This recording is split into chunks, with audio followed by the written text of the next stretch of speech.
Hello दोस्तों, नमस्कार। कैसे हैं आप लोग। मैं विष्णु कुमार आप सभी का अपने यूट्यूब चैनल के इस वीडियो पर हार्दिक स्वागत करता हूं। दोस्तों, आज के इस वीडियो क्लासेज में मैं आप लोग को जनरल नॉलेज से संबंधित आपके भारत के प्रमुख जो वचन और जो नारे हैं उन्हीं को दोस्तों मैं आप लोग को बिल्कुल सरल तरीके से ट्रिक के साथ रिमेंबर करना सिखाऊंगा। दोस्तों, सबसे पहले मैं आपसे यही कहूंगा कि आप लोग मेरे वीडियो को अनसब्सक्राइब कर दीजिएगा, क्योंकि दोस्तों अगर आपको मेरा वीडियो अगर अच्छा लगे, लास्ट में अगर आपको दोस्तों मेरी इस वीडियो के माध्यम से अगर आपके वचन और नारे जिन्होंने दिया था और साथ ही जो नारा है वो दोस्तों अगर अच्छे से अगर आपको याद ना हुआ तो दोस्तों आप लोग मेरे वीडियो को बिल्कुल भी सब्सक्राइब नहीं कीजिएगा। अगर दोस्तों मेरे बताया हुआ जो ट्रिक है, अगर उस ट्रिक के माध्यम से अगर आप लोग अच्छी तरीके से जो भी आपके वचन और जो नारे हैं वो दोस्तों अगर अच्छी तरीके से सीख जाते हैं तभी दोस्तों आप लोग मेरे इस चैनल को सब्सक्राइब कीजिएगा। मैं आपको दोस्तों यकीन के साथ कहता हूं कि मेरे इस वीडियो को अगर दोस्तों लास्ट एंड तक अगर फुल वॉच कर लेते हैं तो दोस्तों आपके कुल जितने सारे आपके जो भी स्वतंत्रता जो भी सेनानी हैं आपके भारत के, उन्होंने जो भी अपने वचन और जो नारे दिए थे दोस्तों हमारे भारत की आजादी के लिए, ये सारे के सारे दोस्तों जो वचन और जो नारे हैं दोस्तों आपको उन सेनानियों के साथ जिन्होंने नारा दिया था उनके साथ बिल्कुल अच्छे तरीके से रिमेंबर आपका हो जाएगा। तो दोस्तों आप लोग देख सकते हैं कि मैंने यहाँ पर दिया हुआ है भारत के प्रमुख नारे, यानी कहने का मतलब कि जो नारे हैं आपके वो भारत से दोस्तों क्या है संबंधित है, यानी जितने भी नारे वो सबके सब दोस्तों भारत के जो भी आपके स्वतंत्रता संग्राम के जो भी दोस्त महापुरुष थे उन महापुरुषों ने क्या किया था दोस्तों, इन्होंने इस नारे को दोस्तों प्रतिपादित किया था, जिससे कि हमारे जो भी देश के जो लोग हैं उनके अंदर अपने स्वदेशी की भावना जगे, उनके अंदर दोस्तों स्वतंत्रता की लहर उठे, जिससे कि हमारे भारत देश को आज़ादी में क्या मिले, काफ़ी सफलता मिले। तो सबसे पहले हम लोग बात करते हैं यहाँ पर पहला जो नारा है उसके पर। यहाँ पर दोस्तों देख सकते हैं कि यहाँ पर जो पहला नारा है वो ये बताया जा रहा है, विजयी विश्व तिरंगा प्यारा। ठीक है, तो देखिए दोस्तों जो विजयी विश्व तिरंगा जो प्यारा है इसका नारा देने वाले कौन है, तो दोस्तों इसका नारा देने वाले हैं श्याम लाल गुप्ता।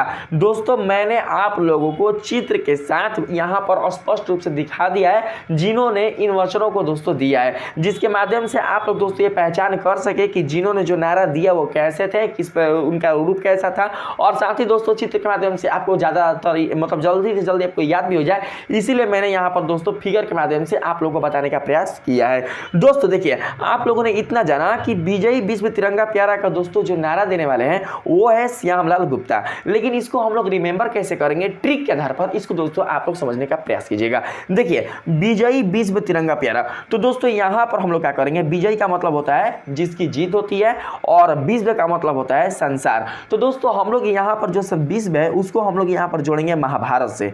क्यों दोस्तों, क्योंकि हमारा जो भारत है वो भी दोस्तों हमारे उस पूरे विश्व में यानी पूरे विश्व में यानी एशिया महादेश का सबसे दोस्तों बड़ा देश है। हालांकि दोस्तों और बात करें हम लोग जनसंख्या के बारे में तो वैसे तो चीन आता है, लेकिन अगर हम अपनी संस्कृति के बारे में बात करें तो उसके लिए हमारा जो भारत देश है बहुत ही दोस्तों बड़ा हमारा जो देश है। ठीक है, तो यहाँ पर देख सकते हैं कि हम यहाँ पर क्या किए, विश्व को यहाँ पर संबंधित कर दिया महाभारत से। और आपको दोस्तों याद होगा कि जब महाभारत की युद्ध हुआ था, जब महाभारत की लड़ाई हुई थी, तो दोस्तों महाभारत की जो लड़ाई है वो आपके कौरवों और पांडवों के बीच हुई थी, और कौरवों और पांडवों के बीच जब ये लड़ाई हुई थी तो दोस्तों पांडवों के पक्ष से थे अर्जुन के सारथी श्री कृष्ण भगवान।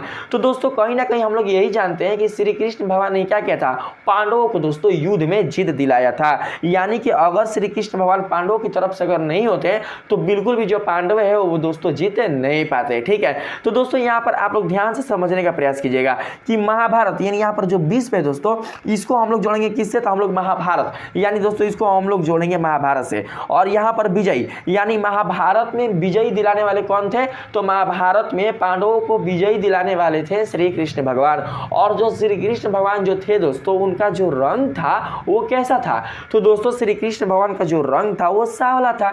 तो सांवलों को हम लोग क्या बोलते हैं, सांवले को हम लोग बोलते हैं सवरिया, और इसी को दोस्तों हम लोग बोलते हैं श्यामा। क्या बोलते हैं हम लोग, श्यामा। तो यहाँ से दोस्तों हमारा ये निकल कर आता है कि श्याम लाल यानी कि दोस्तों जो श्री कृष्ण भगवान अर्जुन का रथ चला रहे थे उस रथ का जो झंडा था वो कैसा था, तो वो दोस्तों लाल कलर का था। मेरे बातों का आप लोग समझते रहिएगा कि श्री कृष्ण भगवान का जो रंग था वो था सांवला, जिसको हम लोग बोलेंगे किस रूप में, तो हम लोग बोलेंगे श्याम के रूप में। और दोस्तों जो अर्जुन का जो रथ था उसके ऊपर जो झंडा था वो कैसा था, तो वो दोस्तों लाल रंग का था। तो इस प्रकार से हम लोग समझ सकते हैं कि इसका जो नारा देने वाले जो दोस्तों महापुरुष थे उनका नाम क्या था, तो श्यामलाल। अगर दोस्तों आप लोग श्यामलाल तक पहुंच जाइएगा तो आप लोग वहां तक पहुंच सकते हैं कि श्यामलाल गुप्ता। तो आपने देखा ना मैंने किस तरीके से आप लोग समझाया, यानी कि विजयी विश्व तिरंगा प्यारा, यानी विजयी का मतलब होता है जिसकी जीत होती है। तो जीत हुआ था महाभारत के युद्ध में, यानी विश्व को हम लोग किस में जोड़ेंगे, तो विश्व को हम लोग जोड़ेंगे महाभारत से। तो महाभारत में जो दोस्तों जो जीत हुई थी वो हुई थी पांडवों की। किसने दिलाया था जीत? तो दोस्तों जीत दिलाने वाले कौन थे? तो श्री कृष्ण भगवान। श्री कृष्ण भगवान का रंग कैसा था? तो दोस्तों सांवला था। और दोस्तों जिस रथ को श्री कृष्ण भगवान सारथी के रूप में बनकर चला रहे थे, उस रथ का दोस्तों जो झंडा था वो किस कलर का था? तो वो दोस्तों लाल कलर का था। तो इस प्रकार से हम लोग समझ सकते हैं कि इसके दोस्तों जो नारे देने वाले जो महापुरुष है वो है श्यामलाल। तो इस प्रकार से आपका जो पूरा नाम हो जाएगा वो हो जाएगा श्यामलाल गुप्ता। अगर यहाँ तक पहुंच जाइएगा तो श्यामलाल गुप्ता भी दोस्तों आपको बिल्कुल अच्छी तरीके से क्या हो जाएगा, आपको याद आ जाएगा। ठीक है, अब मैं बात करता हूँ यहाँ पर 2 नंबर में। कितना अच्छी तरीके से मैंने आप लोगों को बताने का यहाँ पर प्रयास किया है। देखिए 2 नंबर में दोस्तों यहाँ पर जो नारा है वो है साम्राज्यवाद का नाश हो। दोस्तों ये जो नारा है वो देने वाले कौन थे? तो दोस्तों वो देने वाले थे भगत सिंह। कौन थे दोस्तों? तो भगत सिंह थे। तो दोस्तों मैंने आप लोग को बता दिया कि साम्राज्यवाद का नाश हो, इसका नारा देने वाले हैं भगत सिंह। लेकिन इसको हम लोग कैसे याद करेंगे ताकि हम भविष्य में ना भूल सकें कि इसके नारा देने वाले भगत सिंह ही हैं?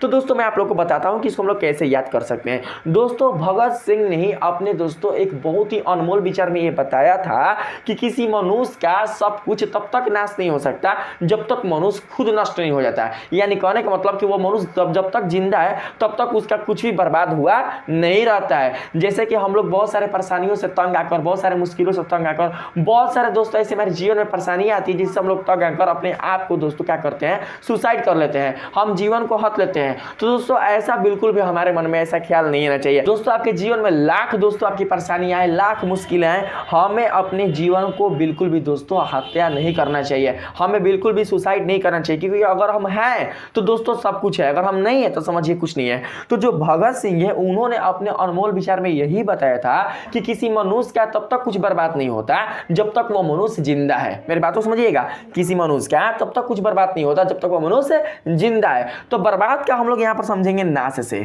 किससे समझेंगे? तो नाश से। तो दोस्तों जैसे ही आपके सामने अगर पूछा जाए कि साम्राज्यवाद का नाश हो तो हम लोग पकड़ेंगे यहाँ पर नाश से। तो नाश से संबंधित जो हमारे भगत सिंह थे उन्होंने अपना अनमोल विचार क्या दिया था? उन्होंने अपना अनमोल विचार ये दिया था कि किसी मनुष्य का तब तक सब कुछ बर्बाद नहीं हो सकता जब तक वो मनुष्य जिंदा है, यानी जब तक वो जिंदा है। ठीक है, तो ये जो कथन है, ये जो अनमोल विचार है, ये देने वाले कौन थे? तो ये देने वाले थे दोस्तों भगत सिंह। तो इस प्रकार से समझ सकते हैं कि साम्राज्यवाद का नाश हो का जो नारा है वो दोस्तों कौन है? तो वो दोस्तों देने वाले हैं भगत सिंह। तो आप लोग को याद हो गया होगा कि इसको आप लोग बिल्कुल कभी भी दोस्तों आप भूल नहीं सकते। अगर दोस्तों अगर पूछे कि साम्राज्यवाद का नाश हो तो हम लोग क्या करेंगे? डायरेक्ट नाश पर जाएंगे। और नाश के लिए हमारे जो भगत सिंह उन्होंने ये बताया था कि किसी मनुष्य का तब तक कुछ बर्बाद नहीं हो सकता जब तक वो मनुष्य जिंदा है। बर्बाद का मतलब होता है नाश। ठीक है, अब मैं बताता हूं आप लोग को 3 नंबर में। देखिए 3 नंबर में दोस्तों यहां पर बताया जा रहा है जय जवान जय किसान। तो दोस्तों अगर आप लोग को ये पता होगा कि जय जवान जय किसान का जो दोस्तों यहां पर नारा है वो देने वाले कौन थे? तो वो दोस्तों देने वाले थे लाल बहादुर शास्त्री। तो इतना तो हम लोगों ने दोस्तों याद कर लिया कि इसका नारा देने वाले है लाल बहादुर शास्त्री। लेकिन इसको याद कैसे करेंगे? तो इसी को दोस्तों मैं आप लोग को बताता हूं। देखिए हमारे दोस्तों जो जवान है और जो किसान है ये क्या है दोस्तों? हमारे भारत के दोनों एक शस्त्र हैं, यानी शस्त्र के दोस्तों एक तरीके से। अच्छा देखिए जो शस्त्र वो क्या करता है? शस्त्र दोस्तों हमारी रक्षा करता है, हमारी एक तरीके से वो ढाल है। देखिए जब भी दोस्तों आपको ऊपर कोई संकट पड़ जाए, कोई कष्ट पड़ जाए, आपके ऊपर दुश्मन हमला कर दे, तो उस स्थिति में आपका दोस्तों जो शस्त्र होता है वो क्या करता है? आपकी उनसे रक्षा करता है। उसी प्रकार से हमारे भारत देश के लिए, हमारे लिए, हमारे भारत देश के लोगों के लिए जो किसान है और जो जवान है वो दोस्तों क्या है? एक शस्त्र के समान है। अगर दोस्तों हमारे जवान ना होते तो हम अपने घरों में बिल्कुल भी चैन से नहीं सो पाते। हम दोस्तों जवान के कारण, यानी जो भी हमारे बॉर्डर पर सैनिक तैनात रहते हैं, हम उनके कारण ही अपने परिवार के साथ, अपने बच्चों के साथ, अपने फैमिली के साथ हम घर में आराम से सो पाते हैं। इनके कारण ही दोस्तों हम लोग नींद ले पाते हैं। किनके कारण? तो जवान के कारण ही। ठीक है, और यहाँ पर जो किसान है दोस्तों, तो किसान के कारण ही हमारे घर में थाली में दोस्तों रोटी आती है। अगर किसान काम करना बंद कर दे, अगर किसान दोस्तों बिल्कुल भी खेती करना बंद कर दे तो हमारे दोस्तों खाने के लाले पड़ जाएंगे। हमारे भारत देश में, हमारे दोस्तों भारत देश में क्या होगा कि अनाजों की जो वृद्धि है वो होना बंद हो जाएगी। तो आप लोग समझ सकते हैं कि यहाँ पर जो किसान है और यहाँ पर जो जवान है ये दोनों क्या है? ये दोस्तों हमारे भारत देश के एक बहादुर लाल है। तो समझिएगा जो किसान और जो जवान है ये हमारे भारत देश के बहादुर लाल है। यानी जो जवान है वो हमें दुश्मनों से रक्षा करता है और जो हमारे किसान है वो दोस्तों हमारे क्या करता है? भूख से रक्षा करता है। यानी दोस्तों हमें भूख से क्या करता है? हमको दोस्तों संतुष्ट कराता है। तो इसीलिए किसान की सदा जय हो और जवान की सदा जय हो। तो इस प्रकार से हम लोग समझ सकते हैं कि जय जवान जय किसान ये हमारे भारत देश के ऐसे 2 लाल बहादुर हैं जो कि हमारे भारत देश के लिए शस्त्र के समान है। ठीक है, यानी दोस्तों हमारी क्या करते हैं? रक्षा करते हैं। तो इस प्रकार से समझ सकते हैं कि जय जवान और जय किसान का दोस्तों जो नारा है वो देने वाले कौन है, तो लाल बहादुर शास्त्री। तो अब आप लोग बिल्कुल भी मिस नहीं कर सकते हैं कि इसका नारा देने वाले कौन है। कैसे समझेंगे कि जय जवान जय किसान, यानी जवान और किसान के कारण क्या होता है दोस्तों, जवान के कारण हम अपने घरों में आराम से सो पाते हैं, इसीलिए जवान की सदा जय हो, और किसानों के कारण हमारे थाली में दोस्तों रोटी मिल पाती है, इसीलिए किसानों की भी सदा जय हो। और ये दोनों क्या है, भारत देश के बहादुर लाल है और ये शस्त्र के समान है, इसीलिए दोस्तों इसके जो नारा देने वाले जो दोस्तों महापुरुष होंगे वो कौन होंगे, तो लाल बहादुर शास्त्री। कैसे समझेंगे, तो लाल बहादुर शास्त्री। ठीक है, अब देखिए चौथा नंबर मैं आप लोग बताता हूं, यहां पर दिया जा रहा है वेदों की ओर लौटो। तो दोस्तों देखिए वेदों की ओर लौटो के जो दोस्तों नारा देने वाले थे महापुरुष वो कौन थे, तो दयानंद सरस्वती। तो कैसे याद करेंगे समझिएगा। तो देखिए दोस्तों जो भगवान महादेव हैं, जो शिव हैं, उन्होंने वेदों का सबसे पहले ज्ञान किसे दिया था, तो दोस्तों जो भगवान शिव हैं उन्होंने वेदों का ज्ञान सबसे पहले ब्रह्मा जी को दिया था, और तब जाकर ब्रह्मा जी ने अपने पुत्र, जिन्हें ब्रह्मपुत्र कहते हैं, उनको दोस्तों क्या किया था, इन्होंने वेदों का ज्ञान दिया था। तो दोस्तों हमें उतना दूर तक नहीं जाना है, बस हमें यहाँ पर ये समझना है कि वेदों की ओर लौटो कहने का मतलब कि जो वेद है, तो वेद दोस्तों क्या है कि ये दोस्तों सबसे पहले वेद का जन्म देने वाले हैं भगवान शिव। ठीक है, और जो शिव जी हैं उन्होंने वेदों का जो ज्ञान था वो सबसे पहले ब्रह्मा जी को दिया था। ठीक है, और जो ब्रह्मा जी हैं उनके पास कौन सी देवी रहती हैं, आप लोग बताइएगा। जो ब्रह्मा जी हैं उनके पास जो देवी रहती है उनका नाम है मां सरस्वती, यानी ब्रह्मा जी के साथ जो ब्रजमान जो देवी रहती है वो कौन होती है, तो मां सरस्वती। तो इस प्रकार से समझ सकते हैं, अगर कोई आपसे पूछे कि वेदों की ओर लौटो तो हम लोग क्या करेंगे, वेद से समझेंगे। वेद से मतलब कि वेद यानी कि वेद का ज्ञान सबसे पहले महादेव ने किसे दिया था, तो ब्रह्मा जी को दिया था, और ब्रह्मा जी के पास कौन सी देवी होती है, तो सरस्वती। तो समझ सकते हैं कि इसके दोस्तों जो नारा देने वाले जो महापुरुष है वो कौन सरस्वती है, तो दयानंद सरस्वती। कौन, तो दयानंद सरस्वती। तो आप लोग को समझ में आ गया होगा। ठीक है, अब देखिए 5 नंबर, इसमें आप लोग से क्या बताया जा रहा है, इसमें कहा जा रहा है जन गण मन अधिनायक जय हो। तो दोस्तों ये जो नारा है इसको देने वाले कौन थे, तो रविंद्रनाथ टैगोर। देखिए जो रविंद्रनाथ टैगोर थे वो दोस्तों आपके इस प्रकार से थे, यानी जो बच्चे नहीं देखे होंगे इनको तो फोटो के माध्यम से क्या कर सकते हैं, देख सकते हैं। तो दोस्तों मैं आप सभी को बता दूं कि इसका जो याद है कैसे करेंगे, तो हम लोग यहाँ पर समझने का प्रयास करते हैं। देखिए जन का मतलब होता है लोग, गण का मतलब होता है समूह, और मन का अब देखिए जो मन है वो क्या होता है दोस्तों, तो मन को हम लोग बोलते हैं जो हमारे मन में जो कुछ भी चलते रहता है जिसको हम लोग सूक्ष्म आत्मा भी बोलते हैं, तो वो दोस्तों हमारा मन हो गया। तो दोस्तों जो हमारा मन है वो बहुत कुछ दोस्तों इच्छा करता है, बहुत कुछ इच्छा करता है, क्या क्या नहीं मांगता है हमारा मन, लेकिन हमें क्या करना पड़ता है दोस्तों कि हमें अपने मन पर कंट्रोल करना पड़ता है। और जो कंट्रोल है वो दोस्तों हम लोग कैसे कर सकते हैं, तो अपने संयम के कारण, अपने धैर्य के कारण। तो यहाँ पर दोस्तों हम लोग समझ के रखेंगे, जन का मतलब होता है लोग, अगण का मतलब होता है समूह, यानी कि लोगों का यदि समूह, लोगों का यदि समूह मतलब सभी लोग, इस प्रकार समझ सकते हैं सभी लोग अपने मन, अब देखिए जो मन है ना, मन, तो यहाँ पर मन के इंद्रियों पर, देखिएगा दोस्तों मेरी बातों को ध्यान समझिएगा, सभी लोग, जन का मतलब लोग और गण का मतलब होता है समूह। तो इसको हम लोग ऐसे समझेंगे, सभी लोग यदि अपने मन की इंद्रियों पर जीत हासिल कर ले, क्योंकि जय जय जय, जय का मतलब क्या होगा, तो जय का मतलब होगा जीत।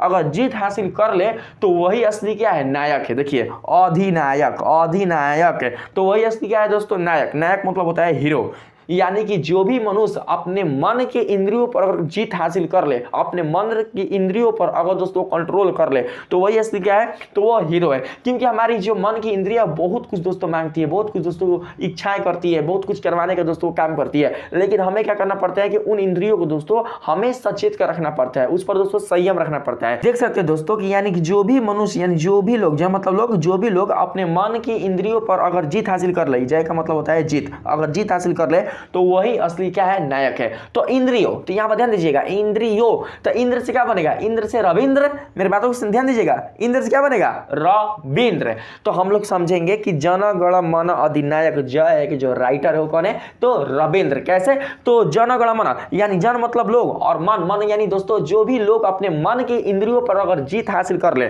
तो जय का मतलब होता है जीत, अगर जीत हासिल कर ले तो वही होता है क्या, असली हीरो, यानी नायक होता है, असली हीरो, असली नायक होता है। और इस प्रकार समझ सकते हैं कि इंद्रिय यानी कि इंद्र, यानी हो जाएगा रविंद्र। तो इसके जो दोस्तों नारा देने वाले जो महापुरुष होंगे वो कौन होंगे, तो रविंद्रनाथ टैगोर। देखिए इसमें क्या बताया जा रहा है, कर मत दो, ठीक है, यानी इसमें बताया जा रहा है कि टैक्स मत दो, जिसको हम लोग अंग्रेजी में बोलते हैं ना टैक्स, टैक्स मत दो, कर मत दो। तो दोस्तों इसका दोस्तों जो नारा है वो देने वाले कौन थे, तो वो थे दोस्तों सरदार वल्लभ भाई पटेल। ठीक है, तो दोस्तों यहाँ पर सबसे पहले देखिए हम लोग कैसे याद करेंगे, कर मत दो, यानी कि पहले के जो किसान थे, पहले के जो लोग थे, पहले जो मजदूरी लोग करते थे, पहले जो भी मतलब कि दोस्तों पीड़ित व्यक्ति थे, जो गुलामी व्यक्ति थे वो लोग क्या करते थे, कर दिया करते थे। किसान क्या करते थे दोस्तों, अंग्रेजों को कर दिया करते थे, ठीक है।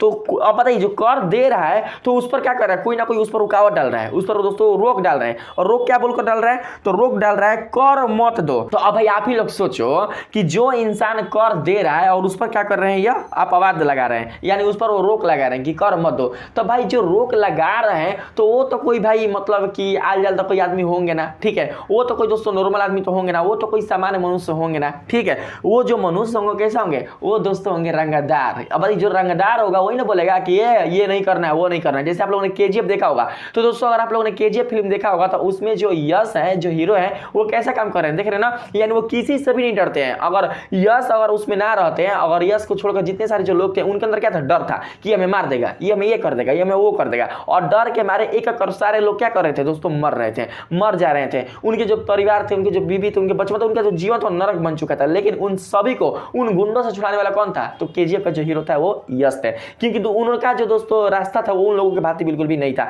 क्योंकि उन्होंने अपने आप में क्या किया था दोस्तों, एक बदलाव लाने की दोस्तों चेष्टा किया था। तो उसी प्रकार से देखिए ये बोल रहे हैं कर मत दो। तो जब दोस्तों कर मत दो तो इसका मतलब ये है कि भाई जिसे आप कर दे रहे हैं वो भी तो रंगदारी होगा, क्योंकि आपसे रंगदारी करके क्या कर रहा है, कर मांग रहा है। लेकिन जब आप उस पर रोक लगा रहे हैं, कोई आपको बोल रहा है कि ना कर नहीं देना है, तो भाई वो भी तो कोई ना कोई रंगदार होगा। क्योंकि भाई देखिए वो कहावत है ना कि लोहा को लोहे काटता है। तो भाई हम दे रहे हैं कर किसको, तो रंगदार। रंगदार कौन हो जाएगा, तो अंग्रेज हो जाएगा। और यहाँ पर रोक लगा रहा है कौन भाई, तो कोई हमारे भारत देश का कोई दोस्तों महापुरुष है जो कि रोक लगा रहे हैं किसानों के लिए कि नहीं कर नहीं देना है, कर नहीं देना है तो नहीं देना है। तो भाई वो भी कोई सामान्य मनुष्य नहीं होंगे, तो वो भी क्या होंगे, एक रंगदार ही होंगे। तो इस प्रकार से रंगदार से क्या समझेंगे, रंगदार से सरदार, रंगदार सरदार, समझिएगा। अब भाई देखिए जो रंगदार होगा वो कैसे बनेगा, जिसके पास बल होगा, पावर होगा। तो समझ सकते हैं इस प्रकार से कि सरदार बल्लभ, यानी रंगदार के पास बल होगा तो बल्लभ, ठीक है। तो रंगदार सरदार, सरदार वल्लभ भाई पटेल। तो इस प्रकार से दोस्तों आपका हो जाएगा कर मत दो का जो दोस्तों यहाँ पर जो महापुरुष हैं वो हो जाएंगे सरदार वल्लभ भाई पटेल, ठीक है। अब देखिए 7 नंबर में इसमें क्या बताया जा रहा है, काम अधिक बातें कम, ठीक है। अब देखिए दोस्तों इसका जो नारा है वो देने वाले थे कौन, तो संजय गांधी, ठीक है। कौन थे दोस्तों, संजय गांधी। अब इसको कैसे हम लोग रिमेंबर करेंगे,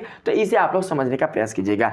तो देखिए ये तो दोस्तों सच्चाई कहावत है कि यदि अगर आप लोग काम अगर अधिक करते हैं, अगर बातें कम करते हैं, तो आपको दोस्तों जीवन में सच्ची में सफलता मिलती है। यानी ये बिल्कुल भी दोस्तों असत्य कथन नहीं है। जो मनुष्य अगर बातें अधिक और काम कम करते हैं तो उनको दोस्तों जीवन में जो सफलता है वो बिल्कुल भी नहीं मिल पाती है, या जितना दोस्तों वो जीवन में सफलता हासिल करना चाहते हैं वो दोस्तों नहीं कर पाते हैं। क्योंकि हमें जीवन में सफलता हासिल करने के लिए काम करना होगा, ना कि दोस्तों बात, ठीक है। तो यहाँ पर हम समझिएगा कि काम अधिक बातें कम, यानी अगर हमें जीवन में सच्ची में सफलता अगर प्राप्त करना है, सच्ची में अगर हमें दोस्तों जीतना है, सच में अगर जीतना है, तो हमें क्या करना होगा, काम अधिक और बात कम। तो दोस्तों देखिए मैं कैसे बता रहा हूँ आप लोगों को, सच्ची में अगर जीतना होगा, सच्ची में, तो सच्ची मतलब सन सन, जीतना यानी जय जय जय, सन सन मतलब सच्ची में जीतना होगा तो काम अधिक और बातें कम। तो क्या बन जाएगा, संजय। मेरी बातों को समझिएगा कि अगर आपको अपने जीवन में सच्ची में जीतना होगा तो सच्ची यानी सन, जय जय यानी जीतना होगा मतलब जय, तो क्या बन गया, संजय, ठीक है। और जब आप दोस्तों संजय तक पहुंच जाइएगा तो आपको पता चल जाएगा कि इसके दोस्तों जो उच्चारण करने वाले थे, इसका जो नारा देने वाले तो कौन थे, तो संजय गांधी थे, ठीक है। आप लोग को याद हो गया होगा। अब मैं दोस्तों लेकर चलता हूं 8 नंबर पर। देखिए इसमें क्या बताया जा रहा है, हिंदी हिंदू हिंदुस्तान, ठीक है। तो दोस्तों हिंदी हिंदू हिंदुस्तान के जो नारे देने वाले दोस्तों जो महापुरुष थे वो कौन थे, तो हरिश्चंद्र भारतेंदु। कौन थे दोस्तों, तो हरिश्चंद्र भारतेंदु। अब भाई याद किसे करेंगे इसको, तो समझने का प्रयास कीजिएगा दोस्तों। जिस प्रकार से आपके गणित के जनक आपके आर्किमिडीज है, आपके रसायन के जनक आपके लेवोजियर है, आपके दोस्तों फिजिक्स भौतिक के जनक आपके न्यूटन है, आधुनिक जगत के जो भौतिकी के जो जगत के जो जनक है वो है आपके अल्बर्ट आइंस्टीन। ठीक उसी प्रकार से दोस्तों आपके हिंदी साहित्य के जो जनक है वो है हरिश्चंद्र भारतेंदु। कौन है भाई, तो हरिश्चंद्र भारतेंदु। तो दोस्तों हम लोग इस प्रकार से समझेंगे। देखिए मैं आप लोग किस तरीके से बता रहा हूँ, हरिश्चंद्र भारतेंदु जो है वो किस साहित्य के दोस्तों जनक है, तो हिंदी साहित्य। अगर कोई पूछे कि हिंदी का जनक कौन है, तो दोस्तों हम लोग हिंदी का जो जनक है वो हम लोग हरिश्चंद्र भारतेंदु को क्या बोलते हैं, इसका जो नाम है दोस्तों हम लोग लेते हैं। तो इस प्रकार समझ सकते हैं कि यहाँ पर हिंदी आया हुआ है, तो हिंदी हिंदू हिंदुस्तान, तो समझेंगे कि हिंदी के जनक कौन है भाई, हिंदी के जनक तो भारतेंदु हरिश्चंद्र। तो इस प्रकार से हिंदी हिंदू हिंदुस्तान का जो नारा देने वाले हैं वो कौन हो जाएंगे, तो भारतेंदु हरिश्चंद्र। स्वराज हमारा जन्म सिद्ध अधिकार है। स्वराज का मतलब होता है खुद पर राज, यानी कि आप किसी के बिल्कुल भी अधीन ना हो, आप स्वतंत्र हो, ठीक है। तो इसी का अर्थ होता है है स्वराज। स्वराज हमारा जन्म सिद्ध अधिकार है। तो दोस्तों इसका नारा देने वाले कौन थे? तो दोस्तों इसका नारा देने वाले थे बाल गंगाधर तिलक। कौन थे दोस्तों? बाल गंगाधर तिलक। बहुत सारे बच्चों को याद भी होगा कि इसका नारा देने वाले हैं बाल गंगाधर तिलक, लेकिन इसको रिमेंबर कैसे करेंगे ताकि फ्यूचर में भूले ना हम, बिल्कुल भी। अगर भूल भी जाए तब भी दोस्तों हमको याद हो जाए कि हाँ इसके दोस्तों जो नारा देने वाले हैं वो है बाल गंगाधर तिलक। तो दोस्तों कैसे था आप लोग समझिएगा, ट्रिक के माध्यम से, इतना ट्रिक के माध्यम से समझाऊंगा कि आप कभी इसको भूल ही नहीं सकते। देखिएगा यहाँ पर स्वराज हमारा जन्म सिद्ध अधिकार है। तो दोस्तों जब हमारा जन्म होता है, देखिए जन्म है ना, जन्म, जब हमारा जन्म होता है तो हम लोग किस रूप में होते हैं? चाहे दोस्तों कोई भी मनुष्य, प्राणी, जीव जंतु कोई भी अगर जन्म लेता है तो किस रूप में रहता है? तो वो दोस्तों रहता है अपने बाल रूप में। किस रूप में? तो बाल रूप में। बाल मतलब बच्चे के रूप में रहता है, ठीक है। यहाँ पर सैसो नहीं लेंगे, ठीक है, सैसो भी बाल अवस्था में आता है। मेरी बात को समझ रहिएगा आप लोग। जब भी कोई बच्चा या प्राणी अपने माँ के गर्भ से जन्म लेता है तो उस अवस्था में वो किस अवस्था में रहता है दोस्तों? तो उस अवस्था में वो बाल रूप में रहता है। जिस प्रकार से श्री कृष्ण भगवान ने देवकी जी से जन्म लिया था तो उस समय श्री कृष्ण भगवान किस रूप में थे? तो अपने बाल रूप में थे, ठीक है, यानी बालक के रूप में थे। तो उसी प्रकार से हम लोग समझेंगे कि हमारा जन्म सिद्ध, जन्म यानी हमारा जन्म, तो हमारा जन्म जब होता है दोस्तों तो हम लोग किस रूप में रहता है? तो बाल रूप में। तो यहाँ से समझेंगे कि बाल बाल बाल यानी बाल गंगाधर तिलक। क्या होंगे दोस्तों? तो बाल गंगाधर तिलक, ठीक है। तो आप लोग दोस्तों समझ चुके हैं कि यह स्वराज हमारा जन्म सिद्ध अधिकार है का दोस्तों जो नारा देने वाले हैं वो है बाल गंगाधर तिलक। इसमें देखिएगा 10 नंबर में क्या बताया जा रहा है? सरफरोशी की तमन्ना अब हमारे दिल में है, ठीक है। तो दोस्तों इसका नारा देने वाले हैं राम प्रसाद बिस्मिल। तो कैसे भाई इसको याद रखेंगे? तो आप लोग समझिएगा, इतना दोस्तों अच्छी तरीके से बताऊंगा कि आप लोग को बिल्कुल अच्छी तरीके से याद हो जाएगा। देखिए ट्रिक देखिए क्या है इसका। देखिए सरफरोशी की तमन्ना अब हमारे दिल में, तो इसका दोस्तों जो नारा देने वाले हैं वो है राम प्रसाद बिस्मिल। इतना आप कंफर्म हो चुके हैं, लेकिन इसको याद करेंगे किस प्रकार से? देखिए सर, सर है ना यहाँ पर सर, तो यहाँ पर दोस्तों हम लोग सर में जो स है इससे हम लोग क्या करेंगे? इसको दोस्तों हम लोग रूपांतरण करेंगे सीता के रूप में, ठीक। किस रूप में भाई? तो सीता के रूप में। और जो र है इसको दोस्तों हम लोग ले लेंगे र को ले लेंगे किस रूप में? तो राम के रूप में, राम। तो क्या बन गया दोस्तों? सर से क्या बन गया? तो सर से बन गया आपका सीता राम। मेरी बातों को समझिएगा आप लोग, सर से क्या बन गया दोस्तों? तो सीताराम। तो जब भी अगर आपसे पूछे कि सरफरोशी की तमन्ना अब हमारे दिल में है तो सर से क्या निकाल लेंगे? सर यानी सीता राम, सीता राम। तो राम से क्या बन गया? राम का प्रसाद यानी राम प्रसाद। अगर दोस्तों राम प्रसाद का अगर आप लोग समास विग्रह कीजिएगा तो क्या बनेगा? राम का प्रसाद। तो ऐसे लिखेंगे सीता राम, राम का प्रसाद यानी राम प्रसाद। मेरी बात को समझिएगा, राम का प्रसाद यानी राम प्रसाद। तो सरफरोशी की तमन्ना अब हमारे दिल में है, तो इसके दोस्तों जो नारा देने वाले थे वो कौन थे? तो राम का प्रसाद यानी राम प्रसाद बिस्मिल। अगर राम प्रसाद तक पहुंच जाएगा ना तो बिस्मिल दोस्तों आप लोग को खुद पे खुद क्या हो जाएगा? याद आपको आ जाएगा। अगर पहले से दोस्तों आप लोग जानते होंगे तो आप लोग समझ गए ना कि कैसे इसको रिमेंबर करेंगे। यानी सर, बाकी सबको छोड़ा ना, खाली सर निकालेंगे। सर यानी स से सीता, र से राम, सीताराम, राम का प्रसाद यानी राम प्रसाद। तो इसके दोस्तों जो उच्चारण करने वाले हैं, इसके दोस्तों जो नारा देने वाले हैं वो हो जाएंगे राम प्रसाद बिस्मिल। देखिएगा यहाँ पर 11 नंबर में, इसमें आप लोगों से क्या बताया जा रहा है? 11 नंबर में इसमें दोस्तों बताया जा रहा है हे राम। तो दोस्तों हे राम का नारा देने वाले थे हमारे महात्मा गांधी, हमारे बापू जी थे, ठीक है। तो दोस्तों एक जो महात्मा गांधी हैं उन्होंने दोस्तों अपने अवस्था में जब दोस्तों महात्मा गांधी जिंदा थे तो वो भजन गाया करते थे। और ये जो भजन था जानते थे कौन सा भजन? वो था दोस्तों ये वाला, रघुपति राघव राजा राम पतित पावन सीताराम। यही दोस्तों भजन क्या करते थे? वो गाते थे, ठीक है। तो आप लोग समझना, जब भी अगर पूछे हे राम तो राम से क्या करेंगे? हम लोग भजन निकालेंगे। रघु, रघु मतलब रघुवंश के कौन थे दोस्तों? रघुवंश के दोस्तों जो पुत्र थे वो कौन थे? रघुवंश के पुत्र नहीं बोल सकते हैं, यानी रघुवंश वंश के जो दोस्तों जन्म लिए थे वो थे कौन? तो राम थे, ठीक है। कि रघुपति राघव राजा राम, ठीक है। तो इसको गाने वाले कौन है भाई? तो इसको गाने वाले हैं महात्मा गांधी जी। हे राम से समझेंगे, हे राम से रघुपति राघव राजा राम पतित पावन सीताराम। और यहाँ से आराम से समझ सकते हैं कि इस भजन को गाने वाले, इस भजन के बराबर दोस्तों उच्चारण करने वाले थे महात्मा गांधी। इसीलिए हे राम का भी दोस्तों जो उच्चारण होगा, जो इसका नारा होगा वो भी महात्मा गांधी क्या करेंगे? देंगे, ठीक है। तो इस प्रकार से आप लोग समझ चुके हैं। अब देखिए 12 नंबर में आप लोग से क्या बताया जा रहा है? 12 नंबर में है दोस्तों संपूर्ण क्रांति। तो दोस्तों देखिए थोड़ा सा यहाँ पर जो फिगर है थोड़ा सा बड़ा हो गया है। संपूर्ण क्रांति का नारा देने वाले थे जयप्रकाश नारायण। कौन थे दोस्तों?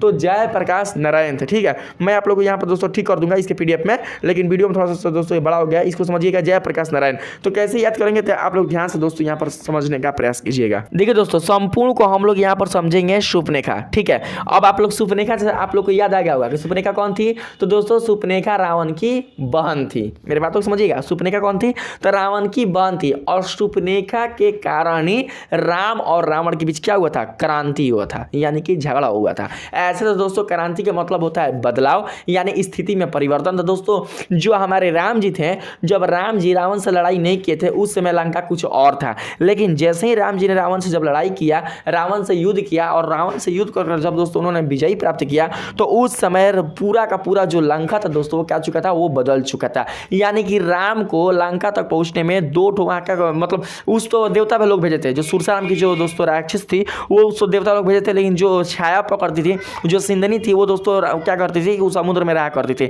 जो कि जो भी अगर समुद्र मार्ग से कोई भी अगर जीव या कोई भी अगर प्राणी या कोई भी दोस्तों मनुष्य अगर जाता था तो वो उसे पकड़ लेती थी, तो ताकि वो बिल्कुल भी लंका की ओर ना जा सके। ठीक है, यानी उसका साम्राज्य इतना विस्तृत था, इतना दोस्तों उसका फैला हुआ था। लेकिन जैसे ही इसकी युद्ध अगर राम से हुई, तो राम से युद्ध होने के पश्चात इसका पूरा का पूरा जो साम्राज्य वो डूब गया। क्योंकि क्रांति का मतलब क्या होता है? क्रांति का मतलब होता है बदलाव, परिवर्तन। नहीं बोलते औद्योगिक क्रांति, तो इस प्रकार समझ सकते हैं औद्योगिक क्रांति मतलब पूरा उद्योग में परिवर्तन। ठीक है, तो उसी प्रकार से रामायण में जो दोस्तों जो लंका था, लंका का पूरा जो स्वरूप था वो राम से युद्ध करने के बाद पूरा दोस्तों का हो गया, बदल गया। अरे यहां तक कि जब राम जी ने रावण को मारकर जब जीत हासिल कर लिया, तो उसके बाद दोस्तों रावण का दोस्तों जो नगरी था लंका, वो आज के इस डेट में, इस वर्तमान समय में कहलाने लगा है श्रीलंका। यानी हम लोग बोलते हैं राम को क्या? तो श्री राम। इस प्रकार से जो लंका है उसका उच्चारण होने लगा श्रीलंका से। यानी जो लंका है अब किसके दोस्तों अधीन है? तो वो श्री राम के अधीन है, इसलिए वहां पर लगा दिया जाता है श्री, जिसका पूरा नाम हो जाता है श्रीलंका। तो समझिएगा आप लोग यहाँ पर ध्यान से, संपूर्ण क्रांति यानी संपूर्ण को हम लोग समझेंगे शूर्पणखा, यानी शूर्पणखा के कारण राम और रावण में क्रांति हुआ था। और जब राम ने रावण को मारकर जीत हासिल किया था और वो जीत कर जब वो अपने अयोध्या नगरी की ओर दोस्तों जब लौट रहे थे, तो दोस्तों उनके लौटने की जानकारी पाकर जो अयोध्या नगरी के दोस्तों कुल जितने सारे उसके दोस्तों वासी थे अयोध्या नगरी के, उन्होंने क्या किया था? उन्होंने दोस्तों दीपक जलाया था, जिसको हम लोग बोलेंगे प्रकाश। क्या बोलेंगे दोस्तों? प्रकाश। यानी चारों तरफ क्या किया था दोस्तों? प्रकाश जलाया था, जिसको हम लोग दिवाली के रूप में क्या करते हैं? मनाते हैं। मेरी बातों को समझ रहे आप लोग? तो देखिए यहां पर जो राम थे वो किस रूप में थे? तो दोस्तों जो राम थे वो नारायण के रूप में थे। मेरी बातों को समझिएगा, राम जो थे वो किस रूप में थे भाई? तो नारायण के रूप में थे। यानी जो नारायण जी हैं वो स्वयं अयोध्या नगरी की ओर क्या हो रहे हैं? लौट रहे हैं, और इसलिए उनकी खुशी में अयोध्या नगरी कुल जितने सारे नगरवासी हैं वो क्या कर रहे हैं? चारों तरफ दीपक जला रहे हैं। तो दीपक से क्या होगा? प्रकाश, और आ रहे कौन? नारायण। तो इस प्रकार से बन जाएगा जय प्रकाश, यानी कि हमारे नारायण की जीत हुई, राम की जीत हुई, तो जीत से क्या हो गया? जय, और उनके लिए प्रकाश यानी दीपक जलाया जा रहा है, तो बन जाएगा जय प्रकाश नारायण। तो दोस्तों अगर आप लोग एक बार याद कर लीजिए ना, आप लोग बाप रे इतना बड़ा ट्रिक इतना समझना पड़ेगा, तो दोस्तों उतना समझने की जरूरत नहीं है। बस आपके माइंड में थोड़ा सा पता चल जाता है कि संपूर्ण क्रांति, संपूर्ण मतलब शूर्पणखा, शूर्पणखा के कारण क्रांति हुआ था राम और रावण में। जब राम और रावण में क्रांति हुआ था तो उसमें जीत हुई थी किसकी? तो राम की। जब राम की जीत हुई तो अपने अयोध्या नगरी की तरफ लौट रहे थे। अयोध्या नगरी के जो भी नगरवासी थे, जब उन्होंने जाना था कि राम जी यानी कि नारायण भगवान अगर आ रहे हैं अयोध्या नगरी की ओर, तो उन्होंने पूरे नगरी को दीपक से क्या कर दिया था? सजा दिया था। तो इस प्रकार से आप लोग समझ सकते हैं कि दीपक से क्या निकलता है? प्रकाश। अब बन जाएगा आपका प्रकाश नारायण, यानी जय प्रकाश नारायण। ठीक है, 13 नंबर में बोला गया है मारो फिरंगी को। तो दोस्तों देखिएगा, मारो फिरंगी को, तो मारो फिरंगी को जो नारा है वो देने वाले कौन थे? तो वो थे दोस्तों मंगल पांडे। तो कैसे याद करेंगे कि आप लोग समझिएगा, मारो फिरंगी को। दोस्तों देखिए यहाँ पर जो फिरंगी है वो है अंग्रेज, तो मारो फिरंगी को, लेकिन कैसे मारो? मतलब तलवार से मारो, कि छुरा से मारो, कि बंदूक से मारो, कि भाला से मारो, कि तलवार, मतलब किस चीज से मारो फिरंगी को? तो आप लोग समझ के रखना कि फिरंगी को मारो किससे? तो गाला दबाकर। किससे? तो गाला दबाकर। यानी कि दोस्तों इसको ऐसे समझेंगे, देखिए मंगल है ना, मंगल, तो मंगल में गल का मतलब होता है गाला, गाला दबाकर, म मतलब मारो, मारो गला दबाकर, तो क्या बन जाएगा? मंगल। मारो फिरंगी को गला दबाकर, तो क्या बन जाएगा? मंगल। और इस प्रकार से आप समझ सकते हैं कि मारो फिरंगी को नारा देने वाले जो दोस्तों महापुरुष थे वो कौन थे? तो मंगल पांडे। तो आप लोग भूलिएगा नहीं ना, यानी कि मारो फिरंगी को, तो भाई फिरंगी को मारो, तो किससे मारो? तो गला दबाकर, तो गाला मारो गला दबाकर, तो मारो यानी मंग, गाला तो यानी यहाँ पर हो जाएगा गल, यानी मंगल, मंगल पांडे। तो मारो फिरंगी को यहाँ पर दोस्तों हो जाएगा आपका मंगल पांडे। ठीक है, अब देखिएगा 14 नंबर में क्या बताया जा रहा है? जय जगत। ठीक है, तो दोस्तों जय का मतलब होता है कि सदा मतलब उस विजयी हो, ठीक है, सदा उसकी जीत हो, जय मतलब, और जगत का मतलब होता है पूरा संसार यानी विश्व में। तो दोस्तों हम लोग जगत को जोड़ेंगे किस रूप में? तो हम लोग जगत को जोड़ेंगे विश्व रूप में। तो विश्व में दोस्तों जो आपका बी है इसको निकाल लेंगे, और इस बी से समझेंगे हम लोग क्या चीज? विनोबा। इस बी से हम लोग क्या समझेंगे, विनोबा भावे। अगर दोस्तों आप लोग बी तक अगर पहुंचिएगा ना तो आपको पता चल जाएगा कि इसके दोस्तों जो उच्चारण करने वाले हैं, इस नारा को देने वाले जो महापुरुष कौन है, तो विनोबा भावे हैं। ठीक है, तो आपके 14 का जो नारा देने वाले हैं वो हो जाएंगे विनोबा भावे। साइमन कमीशन वापस जाओ। ठीक है, तो दोस्तों समझिएगा यहाँ पर साइमन कमीशन वापस जाओ का दोस्तों जो नारा था वो देने वाले थे लाला लाजपत राय। तो दोस्तों इसको हम लोग कैसे याद करेंगे, इतना तो कंफर्म हो चुके हैं कि साइमन कमीशन वापस जाओ का जो नारा है वो देने वाले थे लाला लाजपत राय। लेकिन इसको दोस्तों रिमेंबर कैसे करेंगे तो आप लोग समझिएगा। देखिए साइमन कमीशन वापस जाओ में दोस्तों जो कमीशन है वो सबसे हाईलाइटेड शब्द है। तो आप लोग दोस्तों यहाँ पर समझ सकते हैं कि कमीशन का मतलब क्या होता है, रिश्वतखोर। यानी दोस्तों जो लोग रिश्वतखोर होते हैं उसी को कहा जाता है कि ये क्या करते हैं, कमीशन लेता है। जैसे कि मान के चलते हैं दोस्तों कि आपको मतलब कि कहीं जमीन उमीन लेना है। ठीक है, तो दोस्तों जब आप जमीन लेते हैं तो वहाँ पर देखते हैं आप लोग को मान के चलते कोई बोलता है कि हमारा क्या अगर 1 लाख रुपया दीजिएगा ना तो हम आपको जमीन क्या करेंगे, दिलवा देंगे। यानी दोस्तों अगर आप उसको 1 लाख रुपया अगर दे रहे हैं तो आपका 1 लाख रुपया दिया हुआ दोस्तों जो मान है वो आपका बन जाएगा कमीशन। यानी 1 लाख रुपया आप उसको कमीशन दिए हैं तो आपको क्या कर रहा है, वो आपको जमीन दिलवा रहा है। ठीक है, अगर आपका नौकरी नहीं लग रहा है तो आप इतना मेहनत कर रहे हैं, पढ़ाई कर रहे हैं, फिर भी आपका नौकरी नहीं लग रहा है तो लोग तो जो भी उसके मतलब दलाल होते हैं उस नौकरी वाले क्षेत्र के जो भी दलाल होते हैं क्या बोलते हैं कि हमारा के इतना पैसा दीजिए हम आपका नौकरी लगवा देंगे। तो जब आप उसको पैसा देते हैं तो आपका नौकरी क्या होता है, लग जाता है। तो उस स्थिति में जो पैसा आपसे लिया गया है तो वो जो पैसा है दोस्तों क्या किया, वो आपसे कमीशन खाया है, वो दोस्तों आपसे रिश्वत लिया है। ठीक है, रिश्वतखोर ग्रुप में क्या करते हैं हम लोग जानते हैं। तो आप लोग यहाँ पर समझिएगा कि जो कमीशन है वो कौन लेता है भाई, जो ईमानदार व्यक्ति होगा तो वो तो कमीशन लेगा ना। जो ईमानदारी से काम करेगा, ईमानदारी पूर्वक कोई भी अगर काम को दोस्तों वो निष्ठापूर्वक करता है तो उसे दोस्तों बिल्कुल भी कमीशन देने को सकता नहीं है। कमीशन दोस्तों जो लेंगे वो कौन लोग लेंगे, तो वो लोग दोस्तों लेंगे ईमानदार बिल्कुल भी नहीं। कौन से, तो वो दोस्तों लालची लोग। क्यों, क्योंकि दोस्तों लालची लोगों के अंदर पैसों की भावना होती है। वो सोचते हैं कि कहाँ से बहुत सारा पैसा क्या करें हम लोग कमा सकें।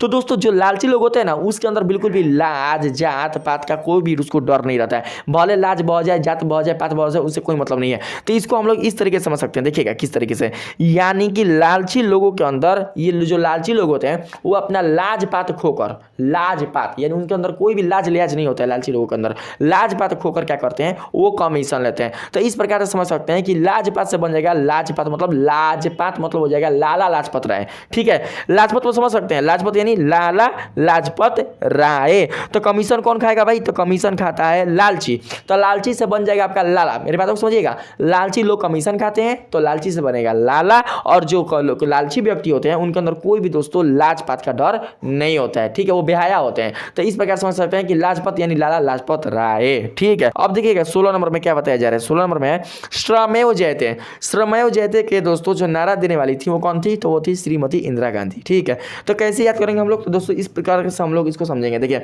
श्र से होगा आपका श्रीमती, श्र से क्या होगा, श्रमेव जयते है ना, तो श्र से होगा आपका श्रीमती। जब आप लोग श्रीमती तक पहुंच जाइएगा तो आपको पता चल जाएगा कि हाँ श्रीमती इंदिरा गांधी। मेरी बात को समझिएगा, श्रीमती इंदिरा गांधी, या फिर ऐसे भी समझ सकते हैं कि श्रमेव जयते यानी श्र से बन जाएगा आपका श्रीमती, और जय से क्या होगा, जय किसकी जय हो, तो हमारे भारत की जय हो, हमारी इंडिया की जय हो। तो इंडिया से क्या बन जाएगा, ई यानी इंदिरा, इंदिरा। अरे दोस्तों उतना दूर तक पहुंचने की जरूरत नहीं है आप लोगों को। अगर आप लोग श्र से श्रीमती अगर बना लीजिएगा तो आपको याद आ जाएगा कि हाँ श्रमेव जयते के दोस्तों जो उच्चारण करने वाले हैं, जो नारा देने वाली हैं वो है कौन, तो इंदिरा गांधी, श्रीमती इंदिरा गांधी। ठीक है, देखिएगा 17 नंबर में इसमें क्या बताया जा रहा है, दिल्ली चलो। तो दोस्तों दिल्ली चलो का जो नारा है वो देने वाले थे सुभाष चंद्र बोस। लेकिन कैसे याद करेंगे तो आप लोग समझिएगा। देखिए दोस्तों जो दिल्ली है ना, दिल्ली इसका सबसे जो पुराना नाम है वो दोस्तों जो नाम है पुराना, इसका प्राचीन नाम अगर बात करें तो वो होता है दोस्तों इंद्रप्रस्थ। इंद्रप्रस्थ यानी दोस्तों प्रस्थ का मतलब होता है प्रस्थान करना, यानी उस जगह पर पहले इंद्र क्या करते थे, विराजमान करते थे, वहां पर रहते थे। इसीलिए दिल्ली का जो पुराना नाम था वो दोस्तों इंद्रप्रस्थ था। जिस प्रकार से आपके पटना का पुराना नाम पाटलिपुत्र है, ठीक उसी प्रकार से दोस्तों आपके दिल्ली का जो पुराना जो प्राचीन नाम है वो कौन है, तो इंद्रप्रस्थ है। तो इस प्रकार समझिए इंद्र, इंद्र, इंद्र चंद्र समझ सकते हैं, इंद्र तो इंद्र चंद्र, इस प्रकार समझिएगा इंद्र चंद्र यानी कौन, तो सुभाष चंद्र। इंद्र चंद्र यानी सुभाष चंद्र। तो आपका दोस्तों यहाँ पर समझ में आ जाएगा कि दिल्ली चलो का जो नारा देने वाले थे कौन थे, तो सुभाष चंद्र बोस है। तो कैसे मैंने समझाया, तो दोस्तों सबसे पहले हम लोग समझेंगे कि दिल्ली का पुराना नाम क्या है, तो दिल्ली का पुराना नाम है भाई कौन, तो इंद्रप्रस्थ है। और इंद्र सब लोग क्या समझेंगे, इंद्र सब लोग समझेंगे चंद्र, इंद्र चंद्र। ठीक है, इंद्र और चंद्र, और यहाँ से पकड़ा जाएगा सुभाष चंद्र बोस, यानी दिल्ली चलो का जो नारा है वो देने वाले थे सुभाष चंद्र बोस। ठीक है, आगे देखिएगा 18 नंबर में इसमें क्या बताया जा रहा है, तुम मुझे खून दो मैं तुम्हें आजादी दूंगा। तो दोस्तों मैं यहाँ पर कोई ट्रिक लेकर लेकर इसके लिए नहीं आया हूँ, क्योंकि दोस्तों ये बहुत ही हाईलाइटेड आपका नारा है। बहुत सारे छोटे छोटे बच्चे भी क्या किए हैं, इस चीज़ को याद करके रखे हैं कि इसका जो नारा है वो किन्होंने दिया था, तो सुभाष चंद्र बोस जी ने दिया था। इसीलिए दोस्तों मैंने इस पर कोई ट्रिक आप लोग के लिए नहीं बनाया है। और आप लोग दोस्तों याद भी होगा कि तुम मुझे खून दो मैं तुम्हें आज़ादी दूंगा। इसका जाहिर सी बात है कि अगर आप लोग आज़ादी लेना चाहते हैं तो आपको अपने बलिदान से बिल्कुल भी कतराना नहीं होगा, डरना नहीं होगा। अगर आप लोग अपना खून अगर देंगे, यानी अगर आप लोग इस देश के लिए अगर बलिदान करेंगे अपने आप को, तो आपको दोस्तों क्या होगी, इस देश की आज़ादी मिल जाएगी। ठीक है, तो इसके दोस्तों जो नारा थे वो देने वाले कौन थे, तो सुभाष चंद्र बोस थे। ये नारा दोस्तों कब दिया था, जब भगत सिंह को फांसी हो चुकी थी। ठीक है, अब देखिए 19 नंबर में क्या यहाँ पर बताया जा रहा है, आराम हराम है। तो दोस्तों आराम हराम है का नारा देने वाले कौन थे, तो उसका नारा देने वाले थे जवाहरलाल नेहरू। लेकिन इसको याद कैसे करेंगे तो आप लोग समझिएगा, देखिए कैसे याद करेंगे। आराम हराम है तो दोस्तों आप लोगों ने सुना होगा कि जो लोग युवावस्था में यानी जवानी की अवस्था में जो लोग आराम करते हैं, कोई काम नहीं करते हैं, कोई मेहनत नहीं करते हैं, कोई श्रम नहीं करते हैं, उनको बिल्कुल भी अपने आने वाले फ्यूचर के लिए कोई दोस्तों टेंशन नहीं रहता, कोई दोस्तों फिक्र नहीं रहता, तो ऐसे लोगों को लोग क्या बोलते हैं, बोलते यही ना कि आराम हराम है। दोस्तों आपका जो जवानी की जो अवस्था है भगवान ने इसलिए दिया है ताकि आप कुछ कर सकें, आप अपने लिए कुछ कर सकें, इस संसार के लिए कुछ कर सकें, अपने देश के लिए कुछ कर सकें, कुछ ऐसा काम कर सकें जिससे कि लोग आपको याद कर सके। ठीक है, तो अगर दोस्तों आप लोग अपने जवानी की अवस्था में अगर आप आराम कीजिएगा तो आपका किया हुआ ये जो आराम है वही एक दिन क्या हो जाएगा, हराम हो जाएगा, यानी फिर आपको सोने को बिल्कुल भी नहीं मिलेगा। ऐसा दोस्तों सिचुएशन आ जाएगा आपके सामने कि बिल्कुल भी आप आराम नहीं कर सकते। यानी जो मनुष्य अगर जवानी की अवस्था में अगर आराम करेगा तो फिर बाद में उसको रोना पड़ेगा, क्योंकि दोस्तों हमारा जो युवा अवस्था है, जो जवानी की अवस्था है, वो मिला हुआ है दोस्तों क्या करने के लिए, तो हमें धन अर्जित करने के लिए, हमें इस देश के कुछ करने के लिए क्या मिला है, ये दोस्तों हमें जवानी की अवस्था मिला है। तो यहाँ से समझ सकते हैं कि आराम हराम है, यानी जवानी में हमारा जो आराम है वो दोस्तों करना हराम है। अब इसका मतलब ये ना कि मतलब आप साफा सोबे मत करिए, साफा आराम मत कीजिए। मेरे कहने का मतलब ये है कि जो लोग युवा अवस्था में, जवानी की अवस्था में कोई काम नहीं कर रहे हैं, कोई मेहनत नहीं कर रहे हैं, कोई श्रम नहीं कर रहे हैं, तो अपने लाइफ को वो बर्बाद कर रहे हैं, वो अपने आप में क्या कर रहे हैं दोस्तों, अपने आप को धोखा दे रहे हैं। इसीलिए अपने जवानी की अवस्था में वो आराम बिल्कुल भी ना, वो दोस्तों क्या करें, वो मेहनत करें, श्रम करें। तो यहाँ पर जवानी को दोस्तों हम लोग किस में इसको कन्वर्ट करेंगे, तो जवानी को कन्वर्ट करेंगे जवाहर से। किसमें, तो जवाहर, मेरी बातों को समझिएगा, जवानी में आराम हराम है और इसको कन्वर्ट कर देंगे किसमें, तो जवाहर। अब देखिए यहाँ पर जवानी मैंने क्यों लिया, क्योंकि दोस्तों अगर आप स्टूडेंट लाइफ में रहिएगा तो उसमें भी आराम हराम है, क्योंकि अगर आप स्टूडेंट लाइफ में अगर आराम कीजिएगा तो उसके बाद आपकी जो भी आप शिक्षा सीखने वाला जो दोस्तों आपका काल होता है, जो आपके विद्या का जो काल होता है, वो दोस्तों क्या होगा, आपका बीत जाएगा, फिर आप बिल्कुल अच्छी तरीके से पढ़ाई नहीं कर पाएगा, तो आपका वो समय चला जाएगा। तो हमारा दोस्तों जो ये जीवन है वो संघर्ष क्या है, बिल्कुल भी दोस्तों आराम का जीवन नहीं है। ठीक है, तो जीवन से भी समझ सकते हैं जवाहर, या फिर जवानी से भी क्या कर सकते हैं हम लोग, समझ सकते हैं जवाहर। तो आराम हराम है का जो दोस्तों जो नारा देने वाले वो कौन है, तो जवाहरलाल नेहरू। यानी इसको आप इस प्रकार से भी समझ सकते हैं कि अगर आप लोग जवानी में आराम कीजिएगा तो नहीं मिलेगा मेहरारू। मेरे बात को समझिएगा, जवानी में आराम कीजिएगा तो नहीं मिलेगा मेहरारू, क्योंकि मेहरारू किसको मिलेगी भाई, जिसका नौकरी होगा, जिसके पास कुछ अच्छा खासा उसके अगर वो लड़का पेमेंट कमाता होगा, अच्छा खासा नौकरी करता होगा, तो ही क्या होगा, उसका अच्छा मेहरारू उसको मिल सकता है। तो ने का मतलब होता है नहीं हरू, यानी मेहरानू, यानी नहीं मिलेगा मेहरानू। ठीक है, अब देखिएगा 20 नंबर में यहाँ पर क्या बताया जा रहा है, इनकलाब जिंदाबाद। ठीक है, तो दोस्तों यहाँ पर इनकलाब जिंदाबाद का जो नारा है वो देने वाले कौन थे, तो भगत सिंह थे। ठीक, तो दोस्तों इसको हम लोग कैसे याद करेंगे आप लोग समझिएगा। देखिए यहाँ पर हम लोग जिंदाबाद पर यहाँ पर विचार करेंगे दोस्तों। देखिए जिस प्रकार से मैंने भगत सिंह से रिलेटेड आपको आगे बताया था कथन के माध्यम से, अनमोल विचार के माध्यम से, उसी प्रकार से दोस्तों मैं यहाँ पर भी आप लोगों को बताने जा रहा हूँ। ये जो अनमोल विचार है आप लोग जानते भी होंगे, जो मैं दोस्तों बोलूँगा आप लोग को याद भी हो जाएगा, ऐसा नहीं कि याद नहीं होगा। ठीक है, देखिए दोस्तों इनकलाब जिंदाबाद, तो दोस्तों हम लोग जिंदाबाद से पकड़ेंगे, जिंदाबाद से क्या करेंगे हम दोस्तों समझेंगे। देखिए जो हमारे भगत सिंह है उन्होंने अपने अनमोल विचार में ये बताया था कि जिंदगी तो अपने दम पर जी जाती है। देखिएगा जिंदा से क्या बना, जिंदगी। ठीक है, जिंदा से क्या बना, जिंदगी। जिंदगी तो अपने दम पर जी जाती है, दूसरों के कंधे पर केवल जनाजे ही उठाए जाते हैं। ये दोस्तों कथन आप लोगों ने नहीं सुना है, बहुत सारे लोगों ने सुना होगा, बहुत सारे दोस्तों लोगों ने क्या किया होगा, इस कथन को जाना होगा। तो दोस्तों अगर आप लोगों ने नहीं जाना होगा कि ये कथन बोलने वाले कौन थे, ये जो अनमोल विचार किनका है, तो वो है दोस्तों किनका, तो भगत सिंह का। ठीक, तो जब भी अगर आपके सामने आए इनकलाब जिंदाबाद, इनकलाब जिंदाबाद में जो दोस्तों जिंदा है उससे हम लोग क्या समझेंगे, उससे हम लोग ये समझेंगे कि जिंदगी तो खुद के दम पर जी जाती है, दूसरों के कंधे पर केवल जनाजे ही उठाए जाते हैं। ठीक है, और ये कथन किन्होंने दिया था, तो ये दिया था भगत सिंह ने। तो हम लोग तड़ाक से क्या कर सकते हैं, बता सकते हैं एकदम श्योर, जल्दी से बता सकते हैं कि हाँ इनकलाब जिंदाबाद के दोस्तों जो नारा देने वाले थे वो कौन थे, तो भगत सिंह थे। तो कितना सरल से याद हो गया आप लोग को। इसी तरीके से क्या करना है आपको याद करना, कभी लाइफ में भूल ही नहीं सकते। मैं बोल ही रहा हूँ कि अगर मेरा ये वीडियो आपको अच्छा ना लगे तो दोस्तों अनसब्सक्राइब करके जाइएगा, डिसलाइक मार के जाइएगा, ठीक है। हो सके तो 2-4 को कमेंट में गाली दे दीजिएगा, लेकिन मैं दोस्तों उम्मीद के साथ कहता हूँ कि आप लोगों को ये पसंद आएगा ही आएगा, ठीक। इसमें बताया जा रहा है देश की पूजा ही राम की पूजा है, ठीक है। तो दोस्तों इसका नारा देने वाले कौन थे, ये देखिए नारा नहीं, ये वचन है, ठीक है। देश की पूजा ही राम की पूजा है, तो ये देने वाले कौन थे, तो मदन लाल धिंगरा, मदन लाल धिंगरा। तो भाई मदन लाल धिंगरा को हम लोग कैसे याद करेंगे तो आप लोग समझिएगा, देश की पूजा ही राम की पूजा है। तो भाई मोरे यहाँ पर देखिए राम की जो पूजा है वो कहाँ होती है, राम की जो पूजा है वो कहाँ होती है, तो दोस्तों राम की जो पूजा होती है वो मंदिर में होती है। जाहिर सी बात है, भगवान की जो पूजा होती है कहाँ होती है, तो वो मंदिर में होती है, ठीक है। मंदिर आपके घर में भी हो सकता है, मंदिर बाहर भी हो सकता है, ठीक है। तो दोस्तों राम की जो पूजा होती है वो मंदिर में होती है, और मंदिर से बन गया क्या चीज, तो मंदिर से बन गया आपका यानी मदन, ठीक है। म से क्या बन गया दोस्तों, आपका मदन। यानी राम की जो पूजा है वो होती है किस में दोस्तों, तो आपके मंदिर में। तो मद यहाँ पर देख रहे हैं मद, ठीक है। तो मद और पहुंचिएगा मद तक अगर चल जाइएगा तो उस दोस्तों क्या कीजिएगा, आप लोग मदन को पकड़ लीजिएगा, यानी मदन लाल धिंगारा, ठीक है। तो इस प्रकार से दोस्तों आप लोग याद कर सकते हैं कि इसका जो नारा देने वाला है, इसका जो वचन देने वाला है वो कौन है, मदन लाल धिंगारा। किस प्रकार से, तो राम की जो पूजा होती है मंदिर में, तो मंद यानी मदन लाल धिंगारा, ठीक है। देखिएगा 22 नंबर में क्या बताया जा रहा है, वंदे मातरम। तो दोस्तों ये बहुत ही आसान है, वंदे मातरम। आप लोगों को पता भी होगा कि इसका दोस्तों जो नारा है वो देने वाले थे बंकिम चंद्र चटर्जी। तो कैसे दोस्तों इसको क्या करेंगे, याद करेंगे, तो देखिएगा ब से वंदे मातरम है ना, तो ब से क्या होगा, बंकिम, ब से बंकिम। तो इस प्रकार समझेंगे, ब से बंकिम यानी बंकिम चंद्र चटर्जी। तो वंदे मातरम का जो नारा है वो देने वाले थे बंकिम चंद्र चटर्जी, ठीक है। इसमें ज़्यादा दोस्तों बिल्कुल भी दिमाग नहीं लगाना है। देखिए इसमें 23 नंबर में इसमें क्या बताया जा रहा है, जय जवान जय किसान जय विज्ञान। तो दोस्तों आप लोगों ने जाना कि जय जवान और जय किसान का जो नारा था वो देने वाले कौन थे, तो दोस्तों वो देने वाले थे लाल बहादुर शास्त्री। लेकिन यहाँ पर जय जवान जय किसान नहीं है, ये जय जवान जय किसान के साथ जय विज्ञान भी है। तो दोस्तों इसका वैल्यू खत्म कर दीजिए, किसका, जय जवान जय किसान, क्योंकि हम लोगों ने जान चुका कि जय जवान जय किसान का जो नारा है वो किन्होंने दिया था, तो वो दिया था लाल बहादुर शास्त्री ने। लेकिन जय जवान जय किसान जय विज्ञान का जो नारा था वो किन्होंने दिया था, तो अटल बिहारी वाजपेयी ने।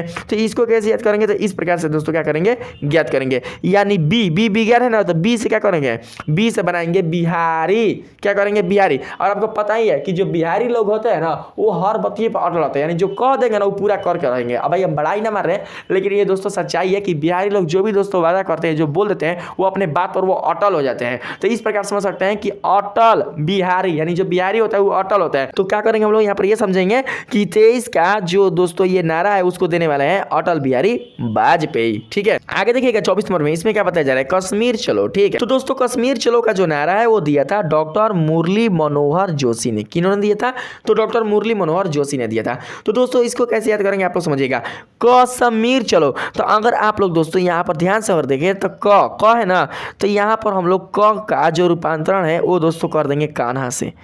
किससे, कान्हा, कान्हा कन्हैया कृष्ण भगवान, ठीक है।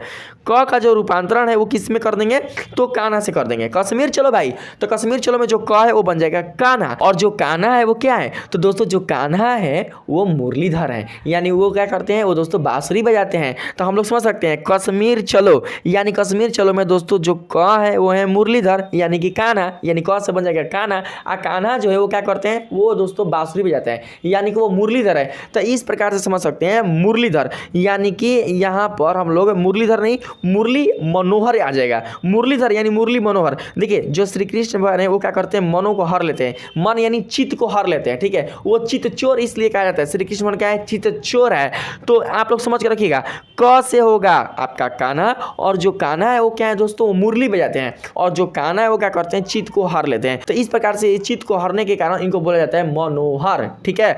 तो आपका हो जाएगा मुरली मनोहर। तो जब दोस्तों आप लोग मुरली तभी पहुंच जाएगा ना, मनोहर छोड़ा भाड़ में जाए, अगर मुरली तभी आप लोग चल जाइएगा तो दोस्तों आपको पता चल जाएगा कि इसका दोस्तों जो नारा है वो देने वाले कौन थे, तो डॉक्टर मुरली मनोहर जोशी। ये सब दोस्तों आपके ऑप्शन में पूछेगा, बस आपको बताना होगा कि इसमें से कौन सा आपका राइट ऑप्शन होगा। पूर्ण स्वराज, ठीक है। तो दोस्तों इसमें आप लोग समझने का प्रयास कीजिएगा, पूर्ण स्वराज का मतलब होता है पूरा स्वराज, यानी हमारा जो राज होना चाहिए वो पूरा पर होना चाहिए, यानी हम बिल्कुल भी किसी का अधीन ना रह सके। तो इसका मतलब ये हुआ पूर्ण स्वराज। तो दोस्तों देखिए जब आपका पूरा स्वराज होगा, पूरा स्वराज, तो आपका जो जीवन होगा बहुत ही दोस्तों आपका आनंदमय होगा। क्या होगा? आपका आनंदमय। इसको मैं ट्रिक के माध्यम से बता रहा हूँ, यानी कि जब आपका पूरा का पूरा जब आपका स्वराज होगा तो उस समय आपका जो जीवन होगा वो कैसा होगा? तो वो दोस्तों आनंदमय होगा। लेकिन जब आपका स्वराज अपूर्ण होगा, देखिए पूर्ण का उल्टा क्या होता है? अपूर्ण, यानी कि पूरा पर आपका अधिकार नहीं होगा, यानी अधूरा पर अधिकार होगा, पूरा पर बिल्कुल भी अधिकार नहीं होगा। जब आपका दोस्तों स्वराज है जब वो अपूर्ण हो जाएगा तो उस समय आपका जो दोस्तों जीवन वो कैसा हो जाएगा? जहर के समान। कैसा? तो जहर के समान, मतलब लगता है कि घुट घुट के जी रहे हैं। मेरी बात को समझिएगा, जब आपका स्वराज अगर पूर्ण ना होगा दोस्तों, अगर वो अपूर्ण रहे तो उस स्थिति में क्या लगता है? उस स्थिति में ये लगता है कि हम घुट घुट क्या कर रहे, जी रहे। यानी अगर किसी बेटी बहन का अगर शादी होता है तो जब वो ससुराल जाती है तो देखते हैं वहाँ पर उसका पूर्ण स्वराज नहीं रहता, यानी उसकी जो सास है, उनकी जो ननद, वो कहती है ये नहीं करना है, वो नहीं करना है, ऐसे नहीं करना है, वैसे नहीं करना है, ये नहीं वहाँ नहीं जाना है, यहाँ नहीं जाना है। तो उस स्थिति में वो लोग क्या समझती हैं? वो लोग ये समझती हैं कि यहाँ पर मेरा बिल्कुल भी पूर्ण स्वराज नहीं है, यानी हर जगह पर क्या है? पाबंदी है, हर जगह पर क्या है? मना किया जाता है, यानी हम अपने सास और अपने ननद और अपने पति के अधीन है, यानी उनके पराधीन है। लेकिन जैसे ही वो अपने पति को लेकर कहीं सेटलमेंट हो जाती है, यानी कहीं दूसरा जगह चल जाती है, वहाँ पर केवल उसका पति और वो रहते हैं, तो उस समय दोस्तों क्या रहता है कि वो पूरी तरीके से वो क्या रहती है? वो दोस्तों स्वराज के रूप में रहती है, यानी स्वतंत्र रहती है, उसके ऊपर किसी भी सास या ननद का दबाव नहीं रहता है। तो उस समय उसका जो लाइफ होता है वो काफ़ी आनंदमय होता है। तो इस प्रकार समझ सकते हैं कि यदि आपका जो स्वराज है अगर वो पूर्ण रहेगा तो उस समय आपका लाइफ होगा, आपका जो जीवन होगा वो आनंदमय होगा। लेकिन जैसे ही आपका जो स्वराज है वो अपूर्ण हो जाएगा